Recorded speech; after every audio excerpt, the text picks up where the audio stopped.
Two titans, two different worlds. Oprah Winfrey and Donald Trump, two of the most iconic figures in American culture and politics, are about to make history in an epic showdown. Oprah, the symbol of empathy, social justice, and collective progress, faces off against Trump, the embodiment of individual success, hard-nosed capitalism, and divisive politics. This isn't just a TV special, it's a clash of ideologies. What will happen when these two powerhouse personalities come face to face? Will it be a calm dialogue or a fiery war of words? Two opposing worldviews collide in a debate that could shape the future of the American dream. Here's the story of the showdown no one saw coming. For years, Oprah has been at the forefront of promoting empathy, understanding, and equality. Her influence on American culture is immeasurable, as she's been a source of inspiration for millions, pushing for a society that values kindness and collective progress. On the other hand, Trump is the epitome of the American dream gone high stakes. His approach is based on individualism, free market capitalism, and making the tough decisions for the good of the country, according to him, at least. Their clash of ideologies promises more than just a debate. It's a collision of worldviews that could shape the future of the nation. This meeting, however, is not just a talk show. Behind the scenes, the producers are fully aware that what's happening on this stage is more than entertainment. It's a cultural and political moment that could spark nationwide conversation. For years, Oprah and Trump have traded barbs through the media, but neither has had the chance to face each other directly. The question on everyone's mind: can they have a civilized conversation, or will it be an all-out verbal war? The camera pans to a lavishly set stage, an audience buzzing with anticipation. There's a palpable energy in the air as the host introduces the two figures that have shaped American conversation for years. Oprah enters the stage wearing a sleek, elegant outfit, exuding warmth and grace. She flashes a confident smile, but it's clear her mind is sharp, prepared for whatever Trump might throw her way.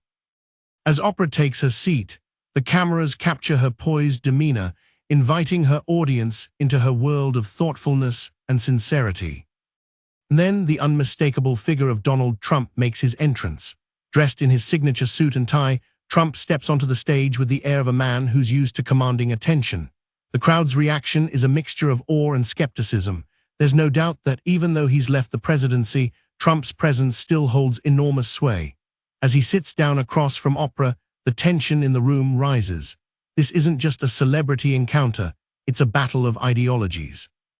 The host begins with the first question, aimed at breaking the ice. Today we have two of America's most influential personalities in the same room. Oprah, you've spent decades promoting empathy, inclusivity, and healing. Donald, your approach has always been centered around economic growth and individualism. How do you think these two approaches can coexist? Oprah speaks slowly, her voice calm but resolute. I believe that true change comes from empathy, from understanding each other's struggles. As a society, we can't just focus on individual success. We have to ensure that everyone has the opportunity to thrive. It's not just about personal victories, it's about collective progress. Real change happens when we lift each other up. Trump, without hesitation, fires back. Oprah, I understand your perspective, but I think you're missing the point. We don't need more handouts. We need to empower people to succeed on their own. A strong economy, lower taxes, less regulation, those are the foundations of true success. People can't rely on the government to take care of them. They need to pull themselves up by their bootstraps. The audience watches as the tension between them grows. Oprah's soft-spoken but powerful response is met with Trump's quick, blunt retort. Their differing worldviews are clear, and the stage becomes an arena where ideas will collide. As the conversation heats up, Oprah raises an important point. But Donald, what about those who don't have the same opportunities? In a country as wealthy as the US, why is it that so many people are still left behind? What is the role of government and society in ensuring equal access to those opportunities? Trump's face hardens as he answers. Oprah, I get it, but the reality is, people need to work hard and earn their way. The government can't just hand out money and solve everyone's problems. America was built on hard work and ingenuity. You can't keep relying on policies that make people dependent. We need free market solutions to drive innovation and prosperity. Oprah isn't backing down. She leans forward slightly, her voice gaining strength. I hear what you're saying, Donald, but you can't ignore the fact that not everyone starts from the same place. Systemic inequality exists. People don't just need opportunities, they need to be able to see a pathway to those opportunities. The American dream isn't accessible to everyone equally. That's why programs that support the disadvantaged are so crucial. Trump, smirking, responds with, "There's no question that hardship exists, but giving people the tools to succeed, like education and jobs, is what matters. Welfare and handouts only enable the problem, Oprah. People need to feel the urgency to succeed on their own, not rely on the system." Oprah, not flustered, shakes her head slightly. But at what cost?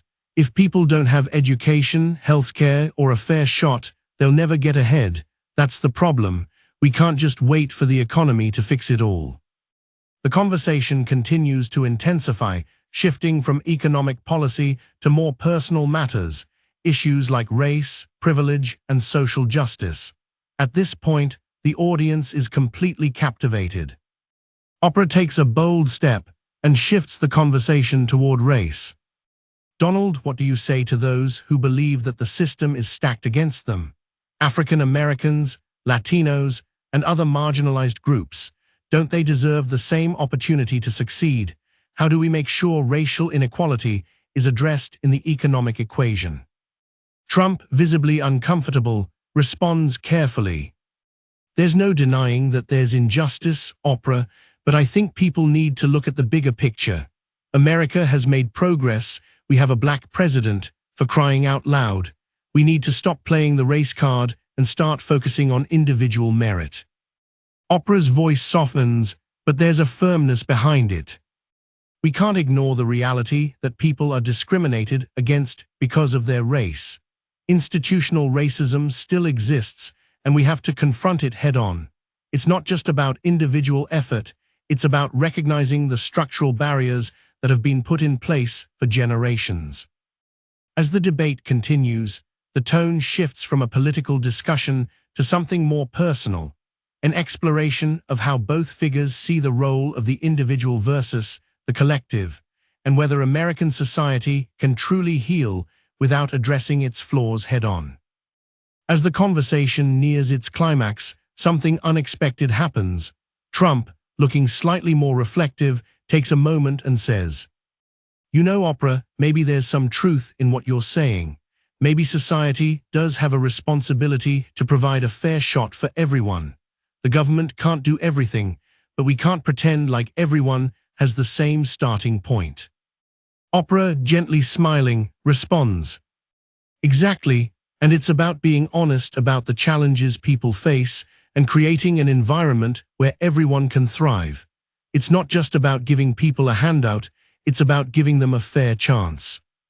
The audience, initially unsure of how this meeting would turn out, is now witnessing something remarkable, a moment of genuine mutual respect. Both Oprah and Trump have fought hard for their ideas, but in this rare moment of vulnerability, they find some common ground. As the cameras turn off and the lights dim, Oprah and Trump briefly shake hands. The world has just witnessed a historic moment, one that transcends politics. While their ideologies may never fully align, the conversation has sparked something deeper, the realization that America's future requires dialogue, compromise, and understanding. The audience walks away from the show, not just with a clearer understanding of Oprah and Trump's views, but with a new sense of hope. Hope that even in the most divisive times, meaningful conversation and respect can create positive change. For those watching, this wasn't just a debate. It was a reminder that respect, understanding, and even confrontation can lead to growth. And maybe, just maybe, this is the start of a new kind of dialogue, one where we can disagree, but still move forward together. So what's next for you? Will you engage with someone who sees the world differently? Will you listen with an open heart, just as Oprah and Trump did in their own way? The choice is yours. The conversation is just beginning.